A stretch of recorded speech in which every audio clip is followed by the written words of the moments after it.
बिस्मिल्लाहिर्रहमानिर्रहीम। एक सवाल है कि आया कोई आदमी फजर की नमाज़ पढ़ने के लिए मस्जिद आया, जमात खड़ी हो चुकी थी, तो आया अगर वो सुनते नहीं पढ़ सकता तो फिर फ़र्ज़ों के बाद पढ़े या उसके बाद क्या हुक्म है?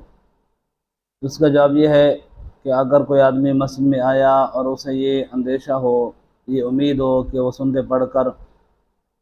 आखिरी रकअत तक जमात के साथ मिल सकता है सलाम से पहले पहले, तो फिर वो पहले सुनते पढ़े, उसके बाद जो है वो फ़र्ज़ जमात में शामिल हो जाए। अगर उसको ख़तरा है कि सुनते पढ़ता है तो जमात रह जाएगी, तो फिर सुनते उस वक़्त छोड़ दे, फ़र्ज़ों में जमात में शामिल हो जाए। तो फ़र्ज़ों के बाद सुनते न पढ़े, बल्कि उसी दिन जो है ज़वाल से पहले पहले, यानी सूरज के तलुओं होने से लेकर ज़वाल से पहले पहले इस दौरान जो है वो सुनतों की कदर